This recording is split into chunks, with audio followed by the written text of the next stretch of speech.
Deep in the heart of Africa, in the densest jungles of the Congo, ancient African tribes lived a primitive existence, thousands of kilometers away from civilization, and at least 12 kilometers away from the nearest Gloria Jeans.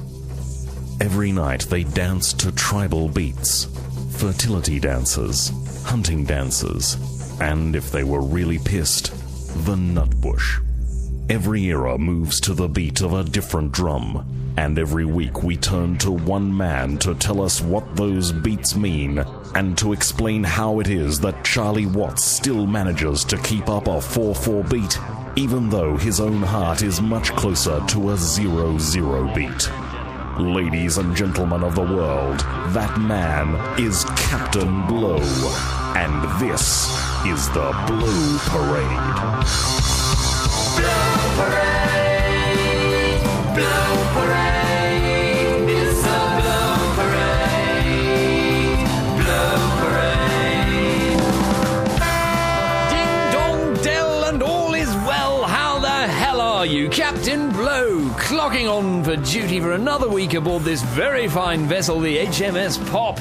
And all our friends at the Bureau tell me the forecast for the next half hour is nothing but sunny melodies with a possible late southerly change which will turn easy listening into breezy listening. And it's all thanks to our very good friends at Putney Curries. When our restaurant gets a scathing crit, we'll pour curry all over it.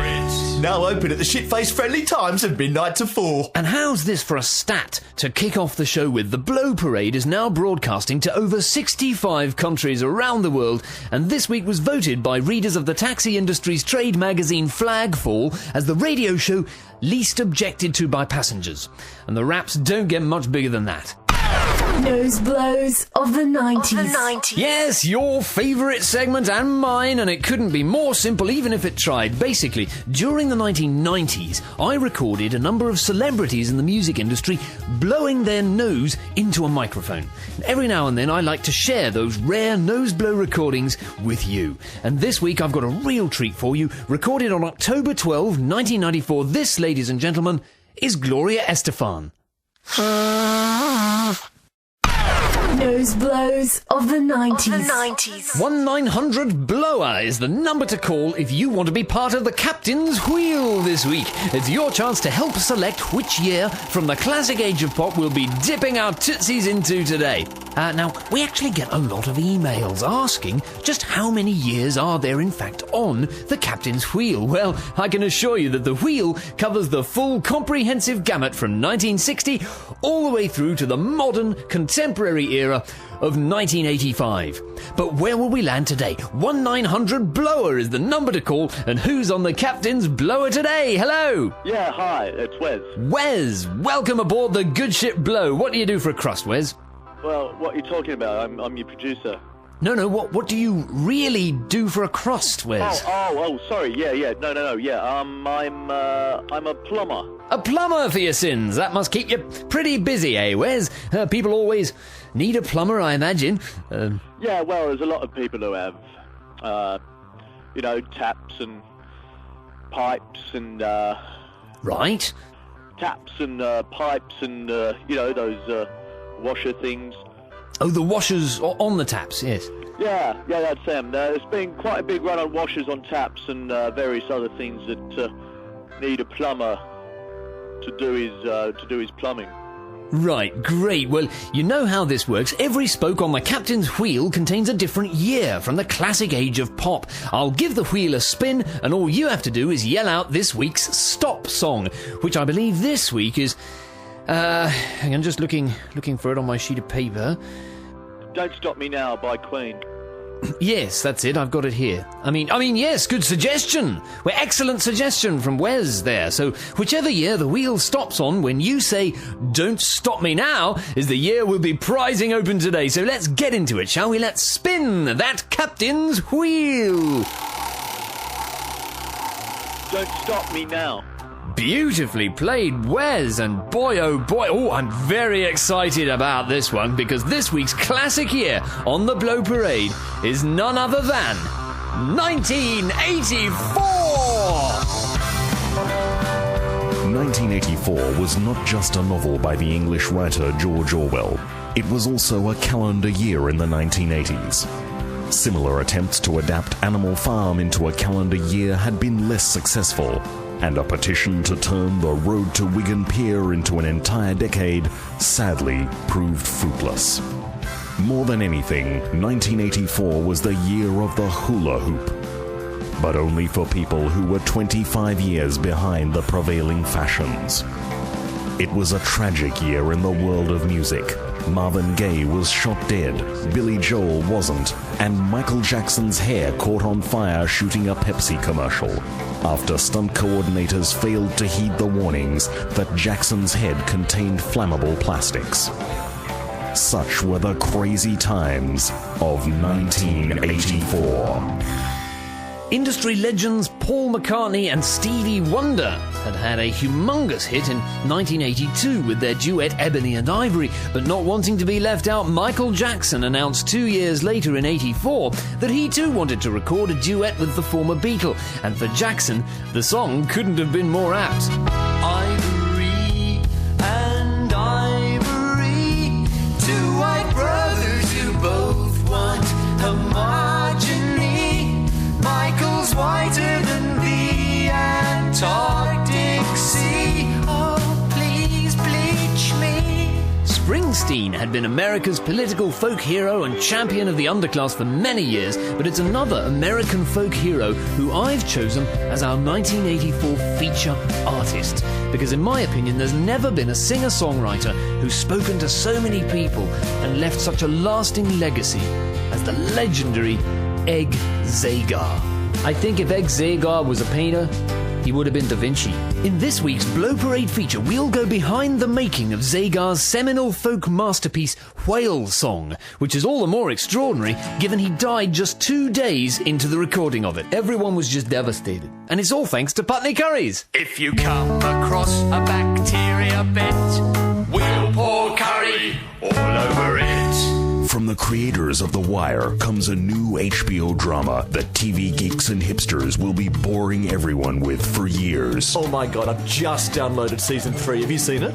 No, I'm still on season 2. Oh my god, wait till you get to season 3. It gets so good. Oh, wow. A slow-moving, impossible-to-follow series that will leave all those who haven't seen it You haven't even seen season 1 yet? My god, how can you possibly not have seen it? feeling completely excluded and inferior. I've just been doing other things, I guess. The new HBO drama You've got to watch it this weekend. The first 12 episodes are coming quite slow, soon but then to a it dinner really party kicks in near and you. It's amazing. You're live and alive with the Blow Parade and... Oh, there she blows! You know what that means. It's time for our 1984 feature artist, and I don't think there'd be too many couples who didn't fall in love, make love, fight, bicker and break up over Egg Zagar's amazing Whale Song record. It was certainly a big record for myself and Georgie. I remember buying it for her in the autumn of 84, so technically I guess it's mine. Along with my signed copies of Astral Weeks and Blonde on Blonde, which for some reason she's insisting on keeping at her place. But that's a discussion for another day, because today is all about 1984, isn't it? And the artist is Egg Zagar, and the album is Whale Song. Another morning, a cigarette at Cafe Joe. The faces of the village have got no better place to go. And there's a poet in the square with a bow tie but with no prayer. And it's just another Greenwich day alone. I don't think there's ever been an artist who spoke to a generation quite like Egg Zagar. Even now he's dead, he still speaks to us. In fact, in many ways, I think he has more to say to us now he's dead than he did when he was alive. In the summer of 1984, after emerging from his 8-year wilderness in Berlin avoiding the spotlight, Egg Zagar returned to America, ready to start work on his long-awaited comeback. Biographer and longtime friend Terence Coughlin. I remember that summer, just after he got back, he went on the Johnny Carson show. Ladies and gentlemen, my musical guest tonight.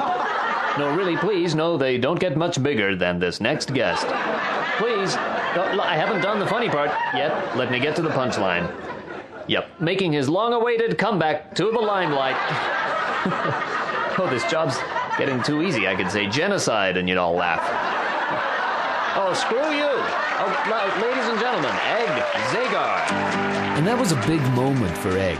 I mean, this was a guy who'd been off the radar for 8 years, and I think it was incredibly reassuring for him to see that he was still very much loved and adored by a studio audience coached to applaud. The Johnny Carson appearance had given Zagar the confidence he needed to re-enter the studio for the first time in over a decade. A few days later, he approached veteran recording engineer Pitts Parsons about the possibility of recording some new material. Pitts, Parsons, and Egg went back a long, long way. I think Pitts had engineered all of Egg's records except one, the Bleecker Street album, which he used Phil Spector for, and you can tell the difference. Spector's fingerprints are all over that record. She's got nuts. I'll fucking kill you, Zagar, you fucking moron! Look, I don't mean any disrespect to Phil Spector, who I think is one of the loveliest murderers in the business, but in my view, he was not the right fit for Egg, and to be honest, I think he lacked the courage to stand up to Egg and tell him that the last thing the world needed was another 12 songs about fucking Bleecker Street. I can taste the Tuesday rain, but I cannot speak or eat, and I find myself withdrawing to the bars on Bleecker Street. Record company mogul Otto Gannon. Don't get me wrong, no one was more into the Bleecker Street scene than me. I've got very happy memories of nights at the bitter end, getting well sozzled and trying to straighten Joni Mitchell's teeth with a spanner. But the point is, you outgrow it. And I think Egg knew he needed some serious time out before he ended up becoming as stale and boring as a mealtime with Moby. Rejuvenated and inspired by his Berlin exile, Egg Zagar and Pitts Parsons rented a studio in California near the beach, just south of Monterey, and set to work on the songs for the new album.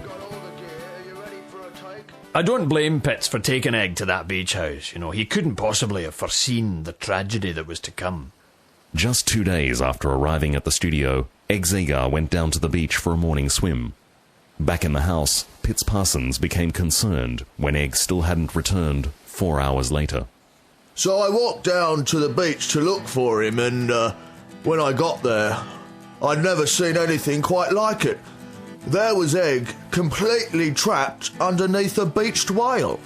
Almost from nowhere, this enormous whale had just washed up and beached itself on the very spot where Egg had been sunbaking. I mean, what are the fucking odds? You know, you'd have more chance of seeing the Jonas Brothers headline Glastonbury than you would of picking the one spot on the beach where a 50-ton humpback decides to park its blubbery suicidal arse. Good evening. Folk music legend Egg Zagar remains trapped under a beached whale. The media were all over it like a rash the size of Meatloaf's rectum. Have described the whale as, quote, uncooperative. Aren't ruling out the possibility that other members of Zagar's band may also be trapped underneath And at the beach whale. itself, there were these hippies everywhere. On the one hand, you had a bunch of folk hippies trying to save Egg, and on the other hand, you had a bunch of environmental hippies trying to save the whale. It was a fucking hippie tug-of-war. And while all this was going on, Pitts Parsons was somehow still trying to record the album. Well, the whole whale business had already cost us a week of studio time, so I thought if Egg can't make it to the studio, then I'll just bring the studio to him. Pitts Parsons took an 8-track recorder and a microphone down to the beach where Zagar lay. Most of your mouth now, but if we even just any sound at all, just can you hum? Tragically, he was too late. Egg Zagar passed away at 3 o'clock on August 24th, 1984. Good evening. American folk legend Egg Zagar has died, aged 46, having spent the last 10 days trapped underneath a beached whale, a whale which ironically swam back into the sea just moments after Zagar's death. Everyone was just devastated. I remember hundreds of Egg's closest friends and fans gathered for a candlelight vigil at Egg's favorite cafe in Bleecker Street, which by then had become a Starbucks. And Bob Dylan even released a tribute song, which I think expressed perfectly what so many of us in the folk scene were thinking and feeling.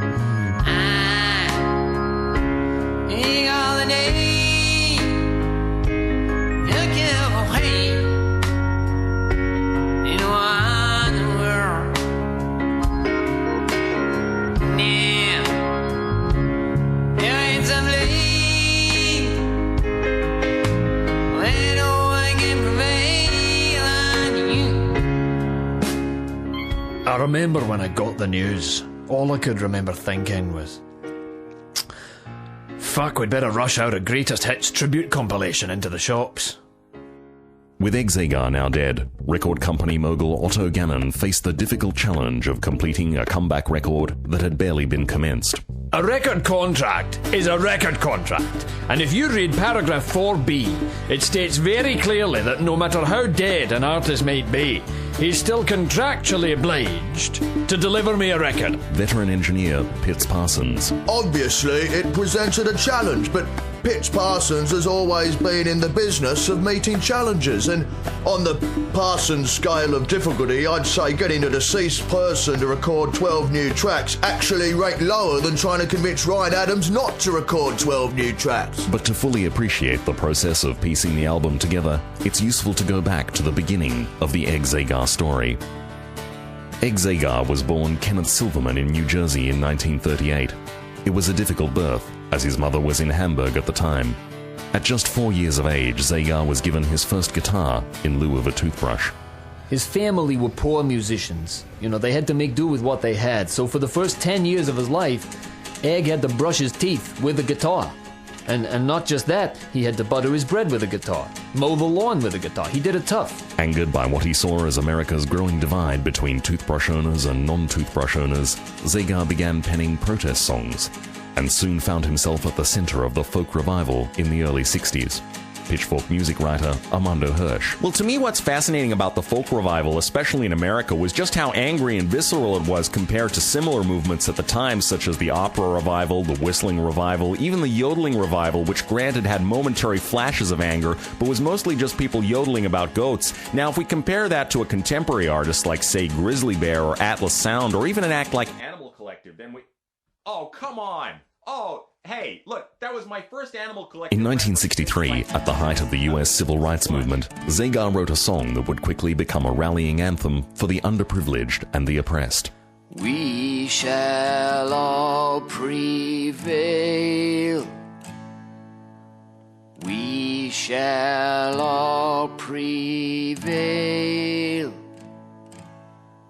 With music like a snail, we shall lull them to sleep. Peaking at number 2 on the US dance charts, the song cemented Zagar's reputation as a folk artist to watch, and brought him to the attention of record company mogul Otto Gannon. I'll be completely honest with you, I was a folk skeptic at first. I thought folk singers were all a bunch of anemic, skivvy-wearing, nasally twats who were too poor to afford a guitar amp and too poor to afford the surgery that might remove the fucking carrot they all seem to have wedged firmly up their garfunkles. But if Otto Gannon remained unconvinced of folk music's charm, he was convinced of its commercial viability, offering Zagar the chance to sign with Parasite Records' new independent arm, Leech Records. We have a saying where I come from, never trust a man who walks on one stilt. And I think initially Egg was quite wary of him. The first time they ever met, Otto was dressed head to toe in mink. And not mink fur, actual minks. Still alive and strapped to his body. At the age of just 19, Egg Zagar released his debut record, Songs from a Deathbed. Farewell to my family, I'm drawing my final breath. I remember him walking into the studio, and still just a teenager, mind, and he handed me some rough demos of the songs, which I've actually kept here with me, and look, even now, the range and diversity of those songs is just extraordinary. I'm 130 years old and heading for the grave. Don't call a doctor, I definitely can't be saved. Well, I'm fixing up to die, that coffin's ready for my soul. Yeah, I'm fixing up to die, the Lord is here to take my soul. I felt surprisingly well this morning, but now I suddenly need to die. Songs from a Deathbed became an overnight classic. The album's success almost mythologized Zagar as a cult figure, and the media couldn't get enough of him. You're with Captain Blow on Radio Y, and I'm here with the rising folk sensation, Egg Zagar. Now, Mr. Zagar... What? Who told you that? Who said that? Who told me what? You said Egg Zagar. Now, who told you that? What do you mean? You are Egg Zagar? Now, you're giving me a label, man. You say that, but that is your world, man. That is your own loading of meanings, man. I mean, it was brilliant handling of the media. He really knew how to get them on side. Are you not called Egg Zagar In anymore? 1965, Zagar fell in love with and married Liesl Grisanti, a philosophy major from Yale who'd successfully proven that philosophy didn't exist. Their relationship was to inspire the songs on Zagar's next record, Sonnets for Liesl. If I were an artist with a brush and an easel, I'd paint loving portraits of my lovely Liesl. Liesl was a lovely lass, don't get me wrong, but as creative inspiration, she was a wee bit limited. I mean, rhyming Liesl with easel was pretty desperate, and the only other option was weasel, which was about as romantic as a prostitute's anal wart. So there was nothing else for her. I told Egg she had to go. Egg and Liesl divorced later that year, but if Otto Gannon thought he'd had a victory, then he was in for disappointment when Egg unveiled to the world the new woman in his life. Take me with you tonight, my lovely Frumpina. If there's a lovelier girl, I don't think I've seen her. I mean, Christ, fucking Frumpina. Going from Liesl to Frumpina. Creatively speaking, that's a bit like going from Michael Hutchins to J.D. fucking Fortune. Just makes my heart keener. Otto was becoming increasingly concerned about Egg's choice of women, and so he took him to a special meditation and healing retreat in Korea, which did actually help Egg move forward.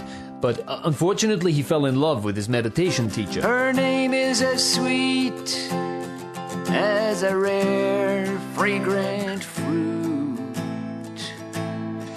My darling, Jinghua Dong Sang Jing Hang Song Wai Ya Chang Song Wei Jing Yong.